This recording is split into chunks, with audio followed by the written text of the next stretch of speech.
Hello, everyone, and good whatever moment of the day you're enjoying on your time zones, whether you listen in now or watching us live, or you just enjoy this later on as a recording. It's always such a joy to welcome you on my screen for now. Um, it's a storm brewing here in Basel, Switzerland, but hopefully the internet will be stable. And please do use the comments, do use the chat. Just drop us a hello and let us know where you're tuning in from.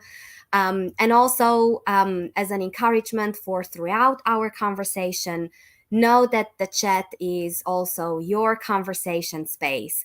So ask questions, answer each other, and also do consider that the questions I am asking the panelists are also open to you. So chime in with your insights, chime in with your answers. We're always happy to hear from you.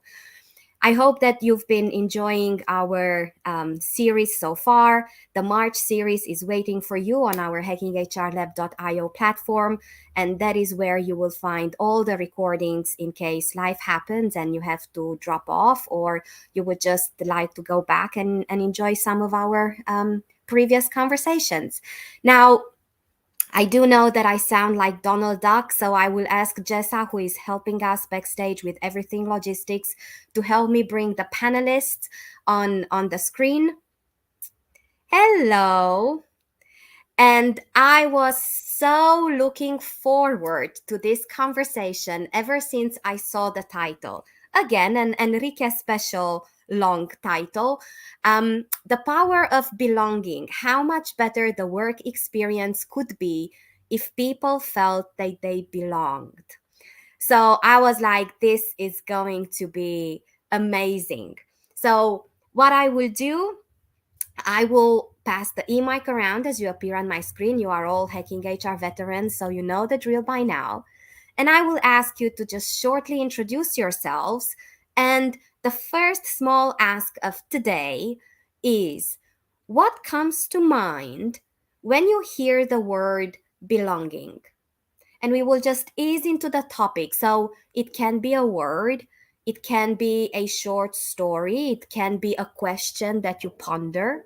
So, what comes to mind when you hear the word belonging? And also, everybody listening or watching, consider that this question is open for you as well. So, Olga, welcome. Thank you so much. So the first thing, I'm Olga Spivak. I'm the VP of People at YCharts. And the first thing that really came to mind when you posed that question, Manola, is self-awareness. I think belonging is so deeply ingrained in each one of us as a human being that self-awareness is so important to help with unconscious bias and how you perceive others. So that's the first thing that came to mind. Thank you, Olga. Sandy, welcome. Good to see you. Hello, and I also sound like Donald Duck, so excuse me for that. I will try to keep my answer short and to the point, and I will have to, what is it called, go off screen in case I get like a little sneeze attack and all of that. So just bear with me, please.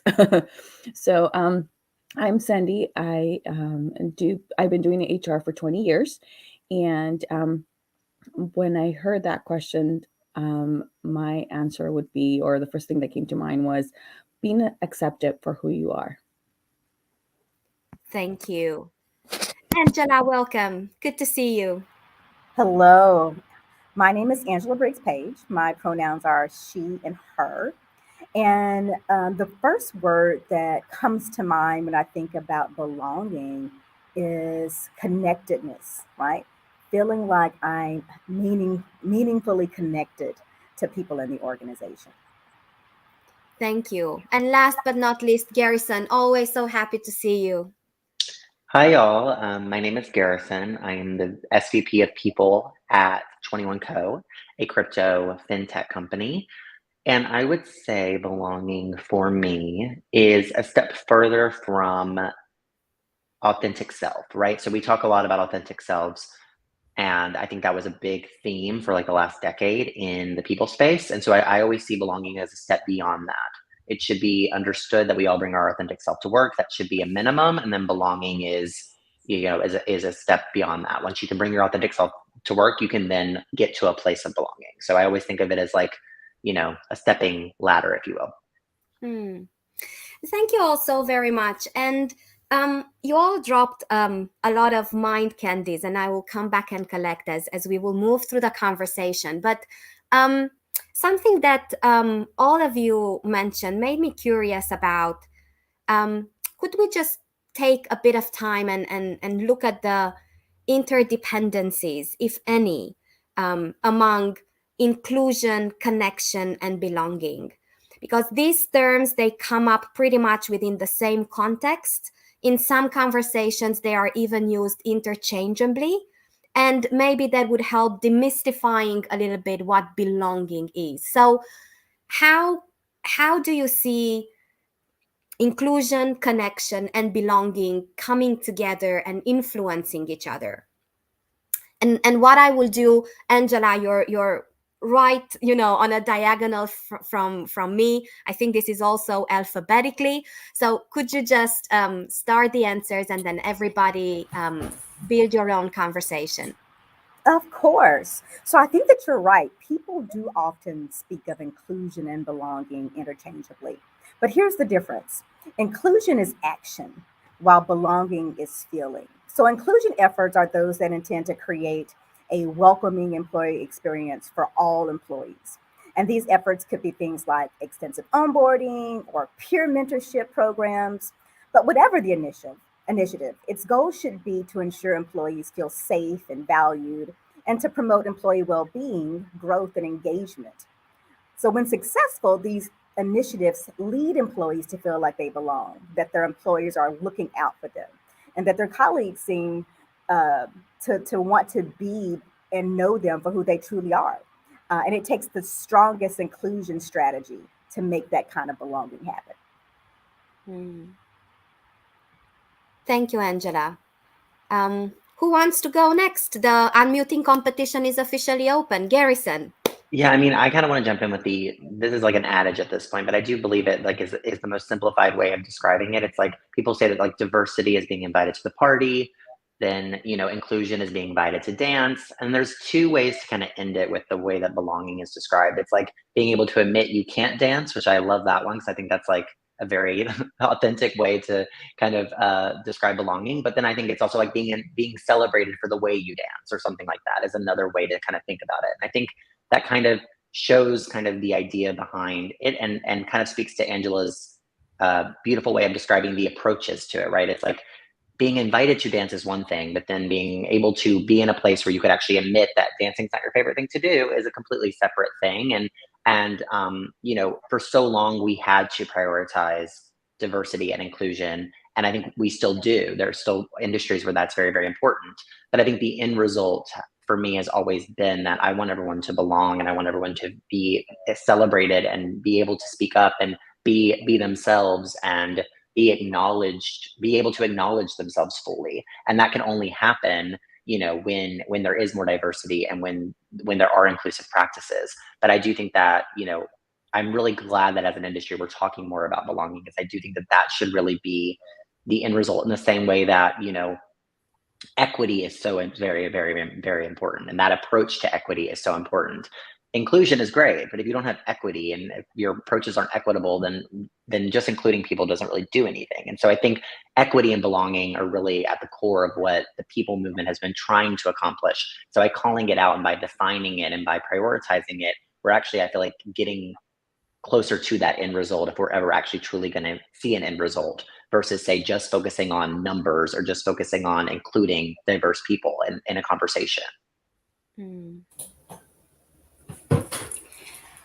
And I'd love to take on to that, Garrison. I think that was beautifully said. And I think belonging is much more than a feel good concept at this moment. It's really tangible in the work environment. It's really what connects people, and that's what creates the culture. And I feel like that's a cornerstone and DNA of an organization when you truly can be, and I love what you said earlier, beyond the step of your authentic self, because so many more doors open to you when you can truly be your self. And we all have diverse backgrounds, experiences, look at life from different lenses. So inclusivity is one thing, but being yourself at work and bringing all of that together, I think, is the power of belonging. Mm. Thank you, Olga. Well, Sandy, I think you're preserving your voice a little bit. So please join back whenever good to go. I know you're also trying to, go easy on your voice, but going last on these panels is always a hot seat. So please. I mean, I think they pretty much said everything, in regards to it. So I will actually save my voice for one of the other questions where I feel I can actually have a little bit more input.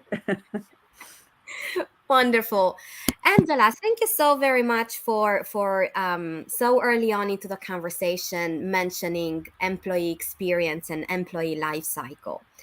I would invite you to speak a little bit with maybe concrete examples of what does belonging look like? What does belonging sound like when mapped over the employee life cycle?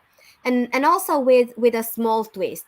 There are some voices that say, employee life cycle or employee experience is not wide enough to be fully meaningful. So there are people who talk about people experience, and they extend this conversation, to alumni, to families, to contractors, sometimes to customers.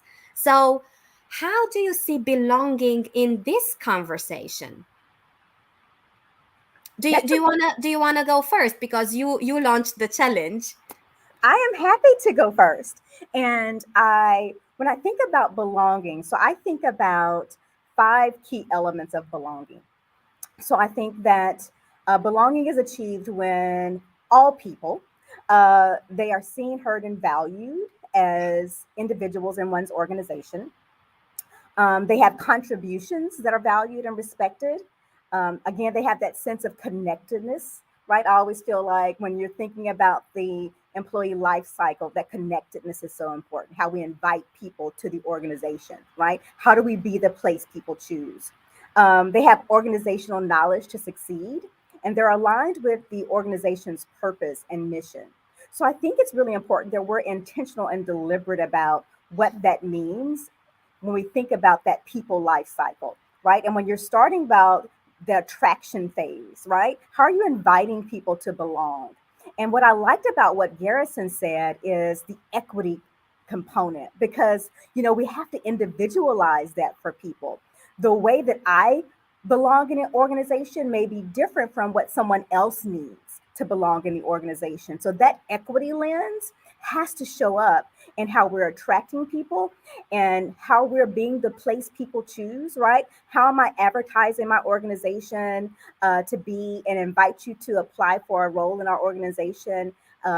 All of that has to be considered and throughout the entire life cycle, right? How am I rewarding you that's meaningful to you when we think about rewards and recognition, right? What does that look like for you in terms of like even growth and development plans? What do you uniquely need to feel like you belong at this organization? What am I doing for you that could be different from what am I doing for my peer who has the same title or role that you have?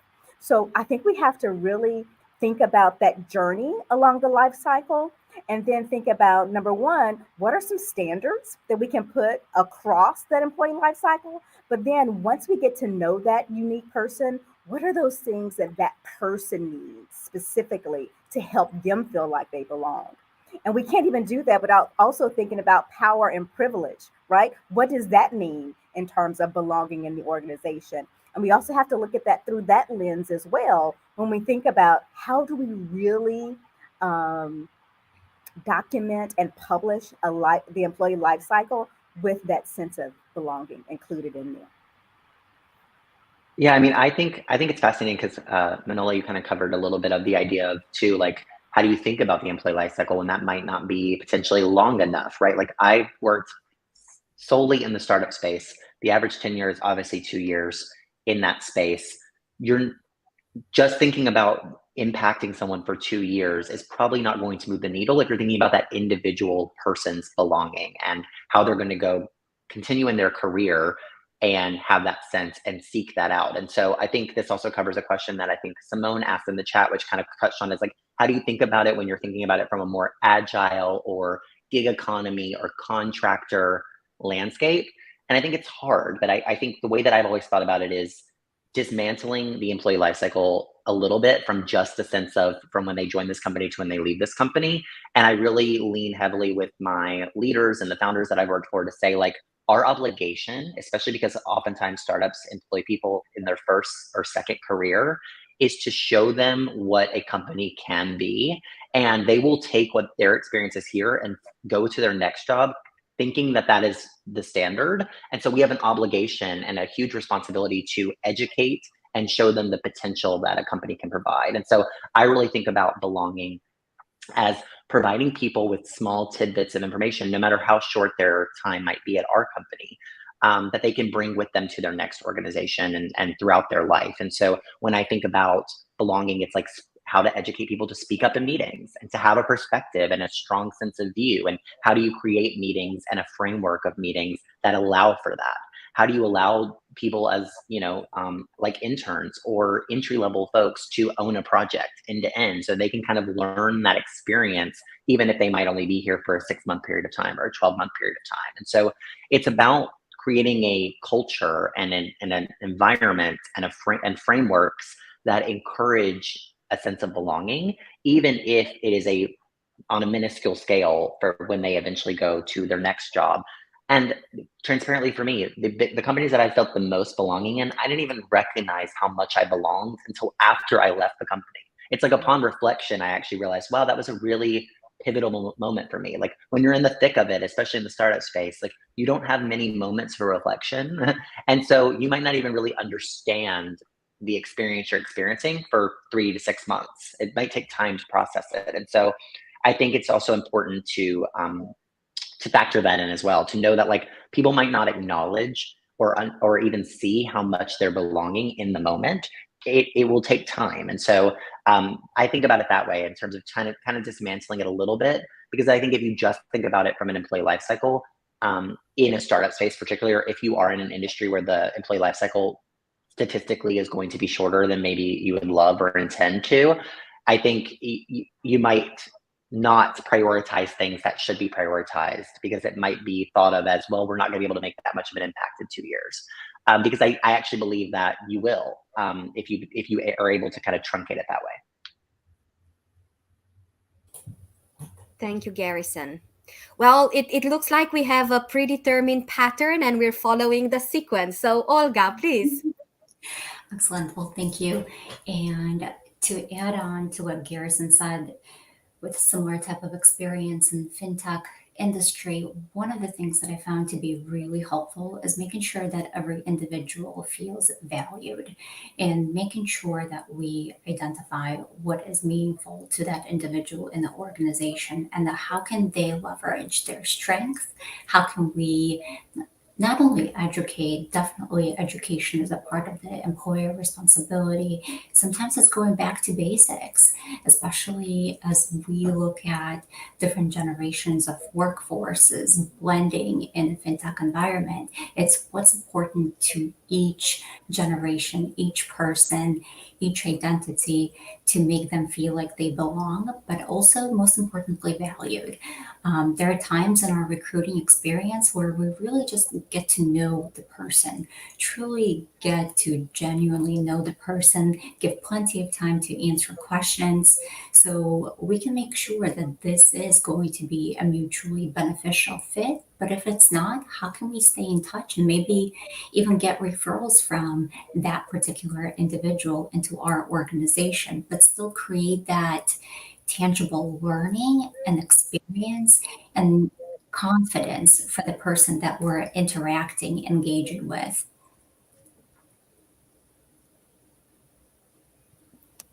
I love what Olga said about, like when the candidate doesn't actually pan out and keeping in touch.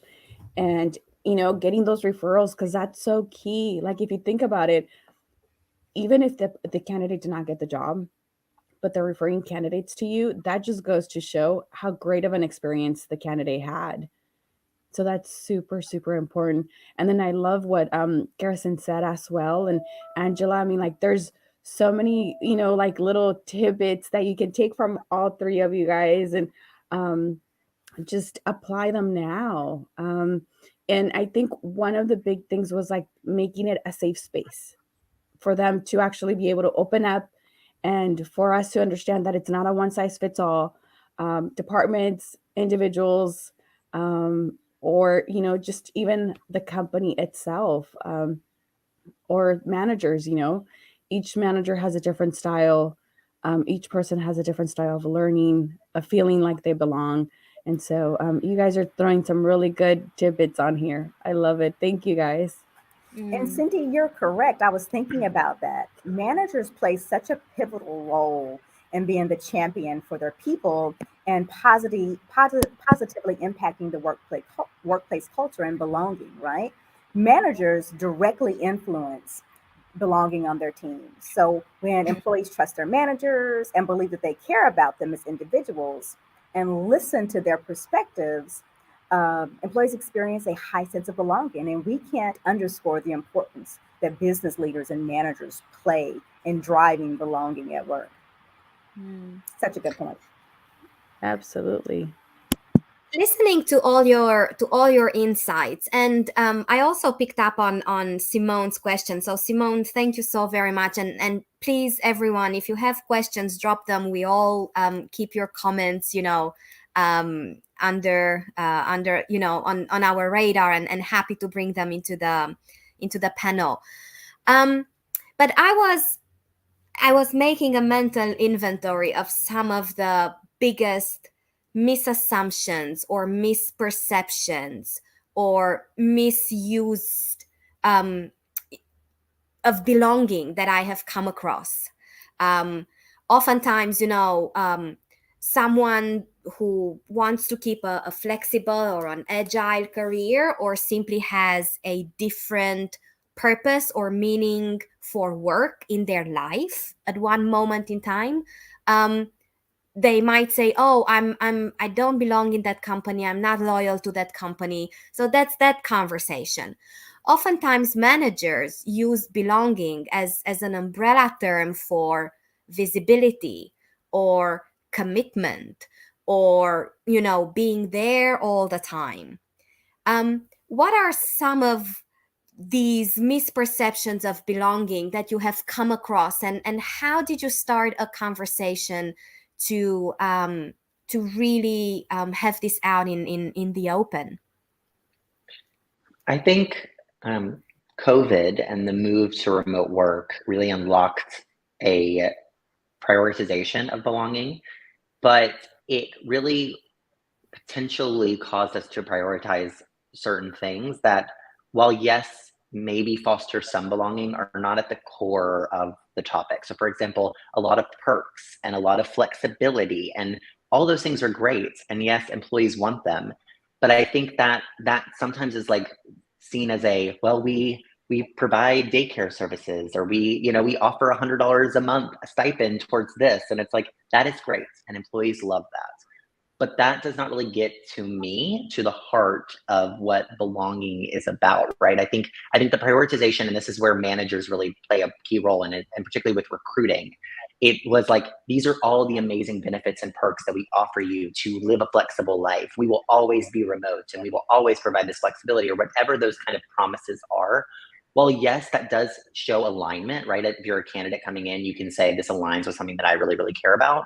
It doesn't really necessarily encourage, for example, parents to feel more, a stronger sense of belonging just because childcare, or the fact that their kids can come on the camera and interrupt a meeting, like, that does not actually foster belonging. Sure, that fosters authenticity, and that shows us that we're all human, but it doesn't necessarily foster that sense of community and that sense of, connectedness, right? Yes, my child has now come into the room and you've now had a conversation with me about it. But beyond that, that's a very transactional kind of thing. So I think we're now getting to a place where that's somewhat being dismantled. But I think for a long period of time, those kind of easy wins were associated as progress instead of it being, and I think Angela covered this earlier, more about mission and vision. Like that is empowering. That connection that employees have to what your company is doing and why it's doing that is empowering. You see, post COVID, many people move jobs not necessarily just for more money and more flexibility. They also moved it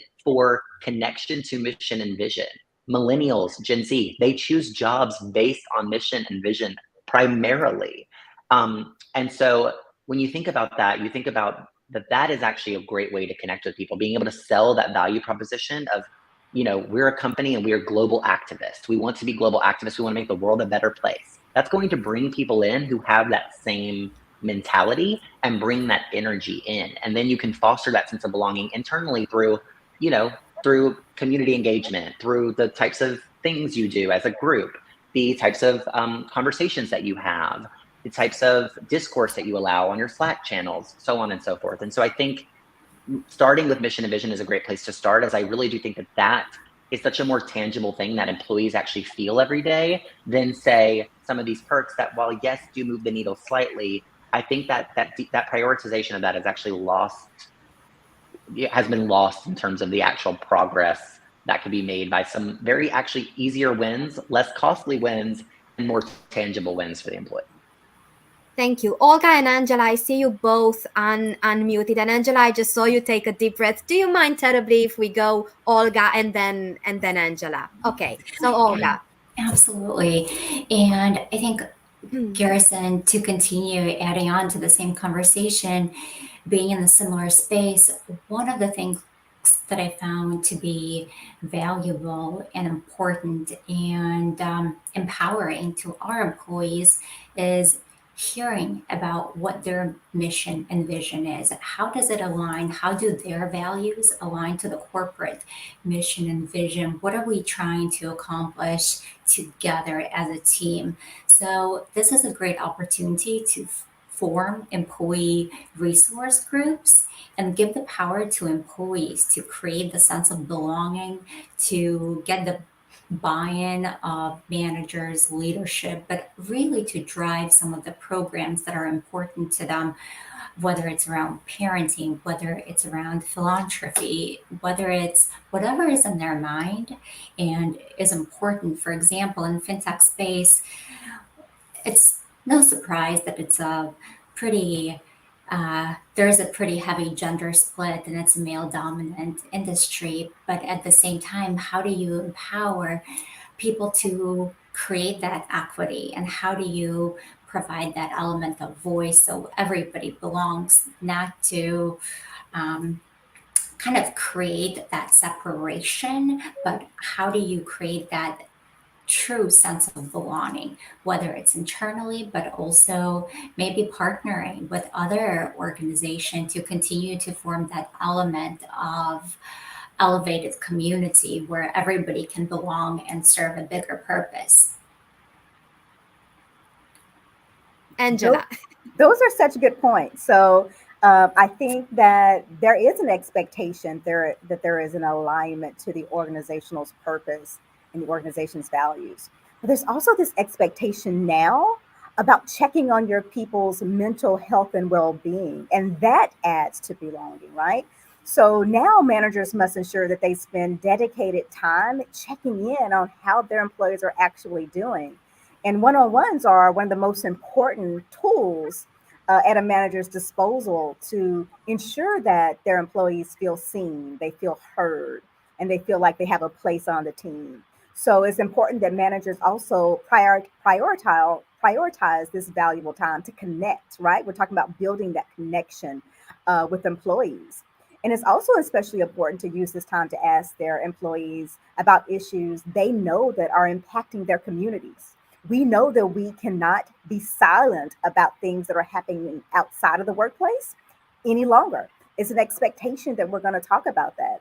And so managers can also use this time to ask employees why they're choosing to stay. Ask them what it would take to make them leave, right? Ask them, what they need to support them. in the workplace. And managers have to be prepared to sometimes hear things they may not like. But they also have to be prepared to take accountability and action on how they themselves in the organization can ensure that their employees feel like they belong. So that's the expectation now. We have to make mental health and well-being an area of importance in our organizations to continue to drive belonging. I was just going to say, Olga, I completely agree with your sentiment too on people's personal values. I just wanted to echo that, as I think one thing I advise people on all the time, both young professionals as well as candidates that I interview, be able to articulate and actually take time and thought into what do you care about? What is your personal mission in the workspace? Like, what impact do you want to make? What are the things that you value? Do you value transparency? Because then you can actually, once you've identified that, you can seek out companies and or teams and or fields where that is the norm. I think that's something that's very, very important, because I think a lot of times employees haven't, rightfully so, because they've never been probably asked to do this, haven't put a lot of thought into what they value. They just learn along the way. Like the olden way to do this was to try out companies, go to toxic cultures and be like, nope, that's not for me. Instead of actually proactively challenging yourself with thinking about what are the things you really care about. And so one of the exercises I've done before is have employees go and actually figure that out. Go and document for yourself 3 core values. Go and document a personal mission and value statement like you would a company, but do it for yourself. And I think it's somewhat of a silly exercise for some, but I do think that it at least makes you be able to articulate, these are the things I really, really care about. And it'll help you in your career journey, because you'll seek out opportunities, teams, managers, so on and so forth, that respect that. And I've even seen candidates more and more be more vocal, like, I value radical transparency more than anything else. I'm only going to join a company if that's something that you care about. And candidates are starting to speak up more for themselves. And I think you can only do that when you actually have taken the time to actually go through that exercise and think about what are the things that you really care about. And that is such an amazing anchor back to how Olga started us off with self-awareness. Sandy, can you join us? Are you okay? I'm okay. But I mean, I was just gonna pretty much, second what Angela and Garrison had said, and so they've actually said pretty much everything that I wanted to say. But I wanted to say, sorry, I'm using my voice right now. Around. Thank you, Olga. I saw you unmuting yourself. Did you want to come back into the conversation?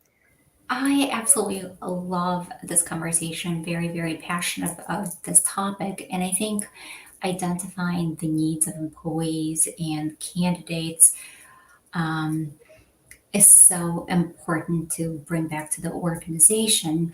One thing that I've also found myself doing throughout my career is having those very authentic conversation with people. And Garrison, to what you said, exploring their personal values, sometimes identifying that they're either not a fit for a company, but also looking at passions outside of company, what could satisfy their mission and what can bring them joy and where they can be successful in their role in the organization, whether it's something that we provide internally or whether it's something that we can partner with external partner, but still have that mission driven mindset where people feel an element of belonging.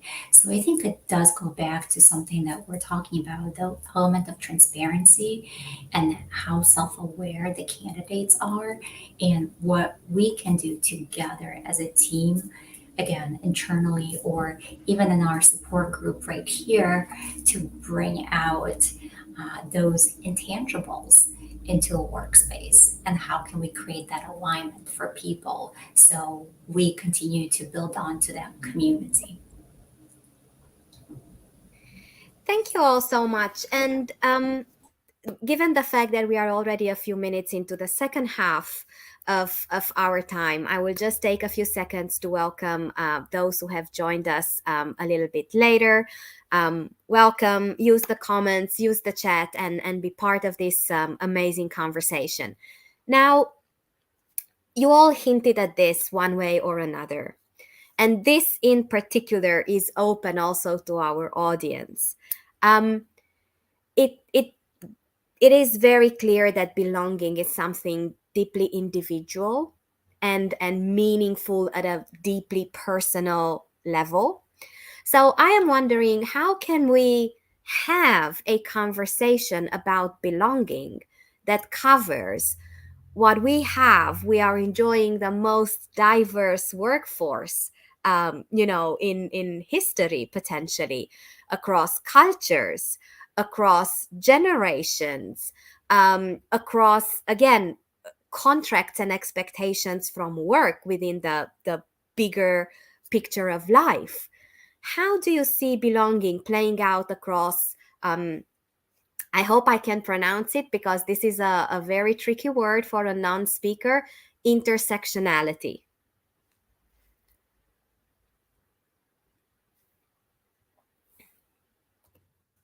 Who wants to go first?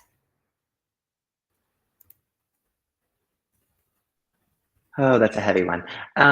Or just say a meaty one. I think it's hard because I think we're also from a diversity perspective, we also are in the biggest multi-generational gap space as well, right? I think most companies are also struggling. One of the biggest challenges I think gets brought up time and time again is the multi-generational aspect of the current workforce.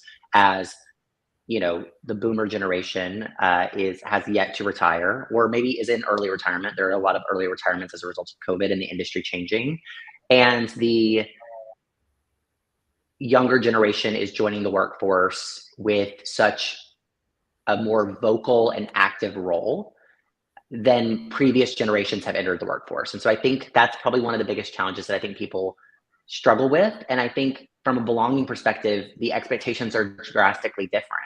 The expectations of older generations for belonging, where they're having to warm to the idea and completely get out of their comfort zone to adapt to this new normal, is probably very, very challenging. Whereas from a Gen Z and a millennial generation, myself being a millennial, I include myself in this, like, it's just our expectation, and we're much more comfortable bringing it up. Gen Z even more so. We're much more, we expect it because we've been used to it and we're accustomed to it.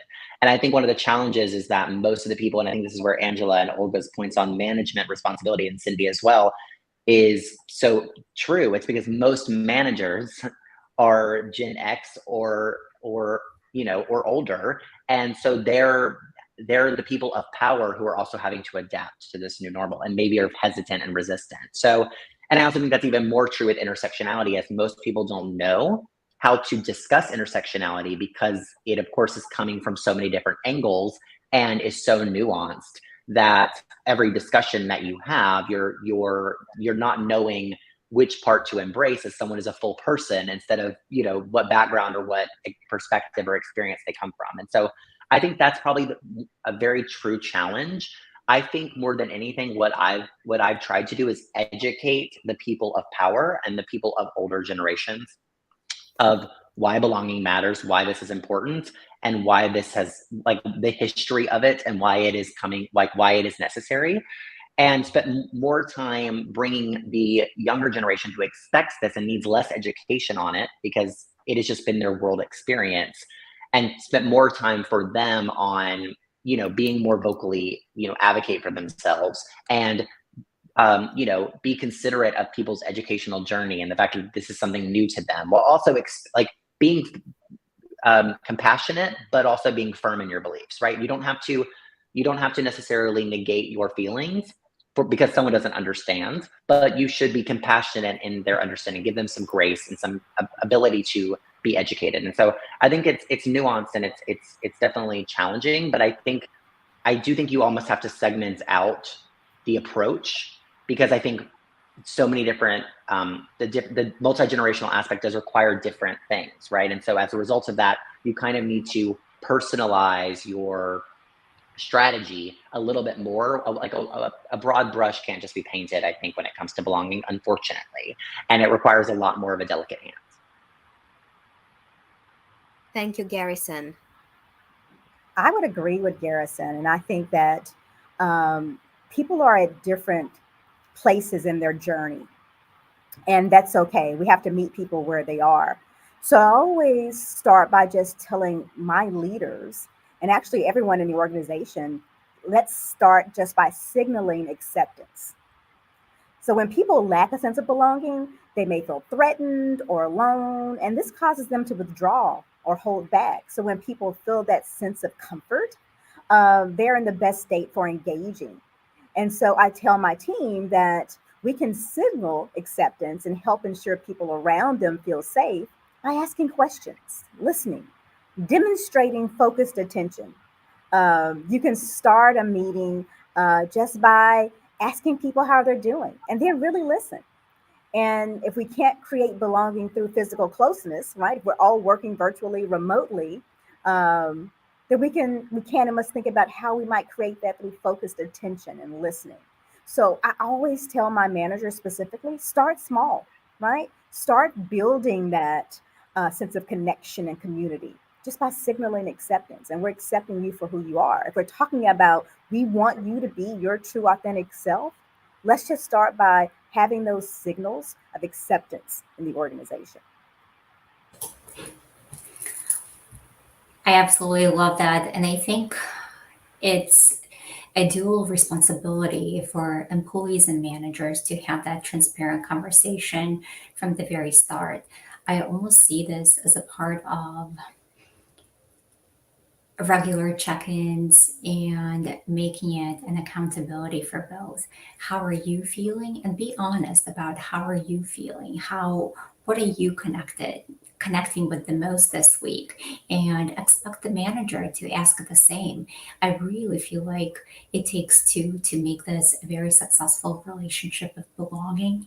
And it is definitely important for us to continue to educate about that subject and also lead by example in terms of really getting the people to live their passion and showing them that it's possible in the organization in any way that we discussed here today. And I think leading by example is a really key one because managers are actually in the profession, like they're they're at a point in their career and in their life where they know themselves. And one thing it's important to remember and to be delicate with is while yes, we want our younger and entry level folks to feel a sense of belonging, they're still also figuring out themselves. When I entered the workforce, I knew nothing about who I was as a human being. If someone asked me what my core values were, I'd be like, I have no idea because I didn't know myself.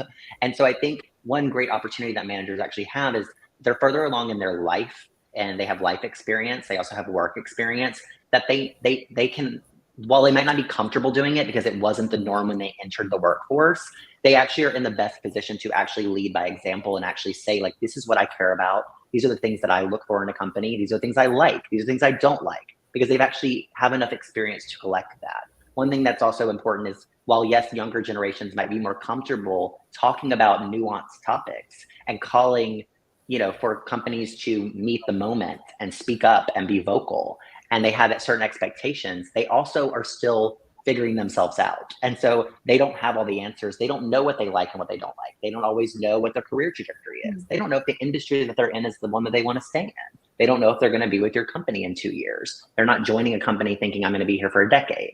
So there's some of those things that I think managers have a great opportunity. And that's something that's really important because I see a lot of managers struggle with the thinking it's like looking at the mountain that is belonging and being like, how do I even start? And I think one easy way to start is, while it may be uncomfortable for you and may even be somewhat inauthentic at the beginning, by leading by example, you will start to warm to the idea and it'll get more comfortable and it'll become just a part of your everyday life. And so I think managers really are in a unique position where they also have the knowledge and the experience to actually be able to share more than they may be comfortable sharing. And I think that that's how you make an impact in employees' overall journey, and that's something that brings us back to the start of the conversation, Garrison, something that you mentioned, and Angela, the employee life cycle. I think managers have such a beautiful opportunity here to leave that legacy and leave that nugget for employee to take in any direction, personal or professional. I would agree. And I think that Again, we can't underscore the importance of managers and how they have to lead with a focus of humility and bravery and vulnerability, as we're thinking about how they are modeling that behavior, leading by example to help their colleagues feel like they can do the same. So we just have to make sure that we're also understanding that it's not just about fitting in, and it's built on this foundation of um, trust and connection and admitting failures, and just opening yourself up so that other people feel like they can do the exact same thing. Mm. Go, Olga. I just saw Sandy unmuting. Do you mind, Olga, if we let Sandy come in because the voice is tricky, and then Olga. Sorry, guys. Sorry, Olga. No, and I just wanted to add really quickly, is we need to empower our managers. Sometimes we decide that we're going to promote someone that's new into a manager role, but they've never been a manager before.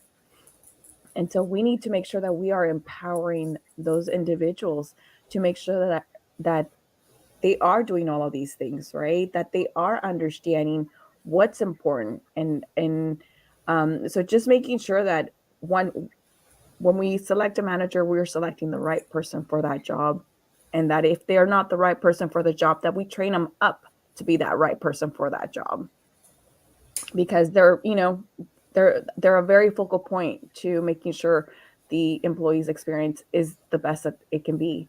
And sometimes all they have to do is just drop one little seed that will help them 20 years from now in their career, but it will help them. So we just need to find those proper managers, and if they're not proper, let's train them up. Thank you, Olga. Absolutely agree, Cindy. And I think one tool that I found to be really helpful, and I recently learned about it, so I wanted to share it in a group setting. It's called a Menti poll, which gives you an opportunity to get a sentiment on how you feel. It's something that you can do within like 30 seconds. And if you start out your one on one, asking employee, how are you feeling? An employee can do the reverse, asking manager, how are they feeling today? It can open up a lot of conversations. So it definitely kind of goes back into that two-way transparency and conversation, and giving a tangible tool for people to start having for what might be uncomfortable conversations with one another. I really love the point where this conversation is at right now. And I want to throw in a small challenge. I challenged myself to listen to this conversation as if I were a manager. So I'm hearing how important I am, how critical my own self awareness is, how critical my role modeling is, how I make a difference to anyone and everyone coming in contact, with me on a daily basis, pretty much. And I'm like, over the past 3 years, resilience, and everybody had workshops and webinars on resilience and how to manage a remote team, and again loads of trainings, webinars, and workshops, and psychological safety. That's again something that as a manager I am first and foremost responsible for. Now I, as a manager, come to you as HR leaders and HR professionals, and because probably I don't know how else to word my ask for help, I'm like, do we have a workshop on belonging? I feel it's important. How do you take this conversation further? And how do you make sure that I feel supported and I feel heard and I feel equipped and I can navigate this, what kind of help I need, in a more meaningful, a more intentional way? I can share something that we do in our organization, and this was an idea that our diversity, equity, inclusion, and belonging team had, we started doing specific onboarding for all of our employees, but also refreshing the managers on what that means and what are the ways to feel the belonging and what are the ways to get engaged in the conversation, what are the open door rules. So it's kind of going back to what Garrison started us out with, the education component, but making it an official part of our onboarding is something that we have our diversity, equity, inclusion, and belonging group do. So this is not an HR driven effort, but it's the people driven effort that are really passionate about the sense of belonging. I have Angela. also, oh, sorry, go ahead, Angela. Angela. Oh, Yes. Thank you, no, Garrison. perfect. So for me, I think it's, making sure that our managers understand what it means to be ambassadors of belonging. And we lead them with what does that look like? So we've created 4 simple tips, right? One is to create intentional connections. Think about how your teams are structured, how groups can be brought together to solve specific problems. How are your teams how are they designed? The second one is really help build trusting relationships, right? Think about having formal or informal mentor programs, right? The third is invite opinions and perspectives into the conversation. Ask for input, ask for ideas from everyone. Be clear about how decisions are made, be transparent about that. Um, Give agendas in advance so that people can think about them, process them, and be able to talk to those people who may be a little bit more quiet in the meetings. And lastly, which is really important for us, is engage in powerful storytelling. Encourage employees to share their individual stories, understand aspects of another person's story. And this really can help dissolve those barriers and really help create that culture of belonging that we want to get to. Garrison. Yeah, and I was just going to share that I think one good place to start, like ahead of the either kick off a webinar or session on this with managers or kind of gather in advance. I always think it's really important to gather what are the trepidation, like what are people's concerns, what are they struggling with, what are their fears associated with belonging, or what are managers the most burdened by, and then address those issues. Because again, it is culture specific, it is company specific. Like, we're so bogged down in the minutia of OKRs that I don't have time to ask people how they're doing. Like, that would be a very specific company based thing that the managers feel like they have so much admin stuff going on that they can't really spend time connecting with people. That could be something that you could directly address. But if you do a whole session on the power of belonging and people feel like they don't have the time to actually dedicate to it, you're not actually addressing the core issue that most managers are feeling, which is that they don't feel like they have the time to dedicate to this. So I think one thing is kind of going on a fact-finding mission. You're going to gather a lot of feedback, a lot of pushback, but at least you'll know what that pushback and feedback is so that you can then customize or attack that. Our company went through iterations of our core values and like redefining our culture based on the evolution that our company has gone through. And some managers had pushback to it because they're like, I don't want just values on a wall. And so we had to kind of value proposition what core values mean and why they matter and what we intend to do with them. Had we not addressed that, we would have rolled out these core values super excitedly, and people would have been like, well, that's great, but how are we actually going to put that into practice? And we would have missed that part. And so I think it's a very key part of the process is making sure that you understand the audience and what their reservations are. Because again, in multi-generational, multi-experience, multi-industry, people are all going to have their own perspectives and their own viewpoints, and they're all going to have their own reservations to change. And so being able to kind of understand what those reservations are for your managers and or certain departments or certain teams within your organization will allow you to be more impactful in whatever education you kind of provide.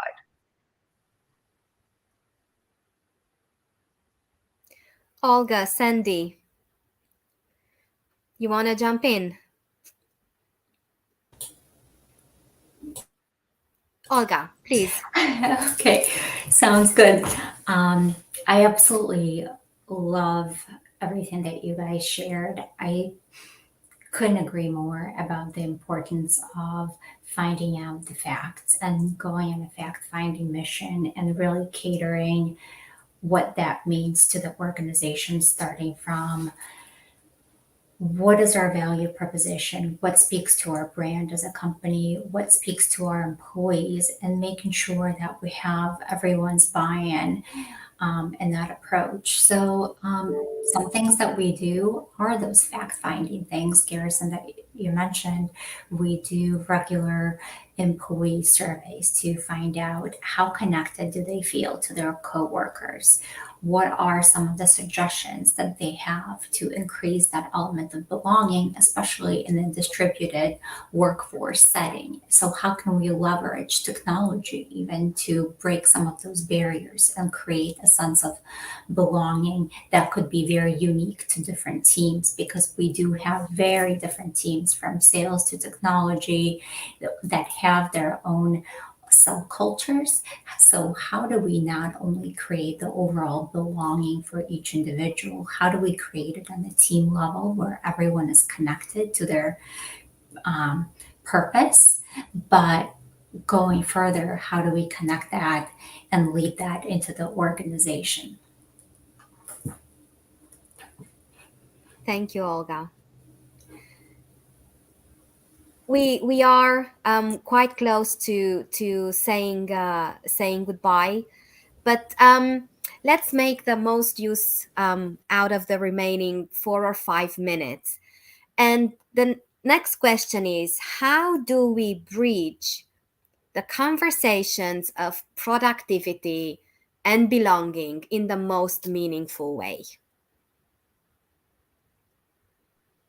I would say it comes back down to the way in which you communicate belonging. I really do believe that belonging and employee engagement is directly impacts employee productivity. And so when employees feel like they are connected to the brand, the mission, and the vision, they are ultimately more successful. When they are more successful, that leads to more productivity. And when productivity happens, the company is more successful and is more successful in executing against its mission and vision. And so it's kind of this feedback loop. People call it employee success, similar to customer success or client success as an industry, and kind of prioritizing the idea that the more engaged an employee is and the more connected they feel to the brand and the mission and the purpose, and the more context they have as to the why they're doing what they're doing, the more productive that they are. And I think that's even more important in a remote environment or in a hybrid environment where you're not physically connected every day. That connection is super important, which Angela has touched on at the beginning. And so I think for me, I would say that really it's about communicating that in a very streamlined way to managers. And there are plenty of studies out there today that showcase that the more engaged an employee is and the more connected they are, that the more productive that they are. And so I think the value proposition to managers, why is this important? Why does this matter? The reason why this matters is because it is directly impacts productivity. And I think that is an important centering point that you need to bring up when you are prioritizing belonging. Thank you, Garrison. Oh, we lost Angela. Could it be an internet or maybe a hard stop? But let's move on. Sandy, do you want to go? How's your voice? I just wanted to say, yeah, not great. So I agree with Garrison, and that's how I'm gonna leave it. Sorry. Thank you so much, Olga. Yeah, I think it's really what you measure and how you measure, but you can also measure your communication and how it resonates with employees. And I think that's where part of the beauty is by working together with managers, with the leadership team, with employees. We don't really believe in that hierarchical approach in a way. Everybody is a team member, everybody is a partner to success. So everybody wears multiple hats in fintech space. So with that being said, it's kind of going back to measuring whether it's employee satisfaction survey, employee connection survey, employee belonging survey. So I have questions usually in those surveys to identify all of the areas of needs, but it's also getting to know people individually. But taking action around it. What does the action mean to that specific individual? Would they feel more belonging if we craft a customized career path for them in a way? And what does it mean for our organization? How does it tie back to the vision and mission and opportunities for growth in our company? So I think it's marrying a lot of what Garrison mentioned with some of the organizational goals and how can we accomplish both by customizing the employee journey, even if it's a short one. How can we make it so memorable where they grow from it, that they tell their future friends, colleagues what they've learned throughout this experience, but what it made them realize about themselves as a person? How can we contribute as leaders of the organization to people truly becoming very solid, amazing human beings? Thank you all so very much. This conversation has been such a gift. Thank you, Olga. Thank you, Garrison. Thank you, Sandy, for staying with us and contributing and cheering us on as much as you could. And also, Angela, so sorry we lost you, but in case you will watch the recording, thank you for being here. Thank you, everybody listening, watching now, or enjoying the recording later on. We would love to hear your thoughts and feedback and keep the conversation going. I hope I will get to say welcome to you tomorrow. We will be talking about invisible intersectionality, so I can only say it right one time per panel, and DIB strategy. Until then, take care, everyone. Enjoy everything, and do make people feel seen, heard, valued, and accepted. Thank you. Thank you. Have a good day. Bye. Bye.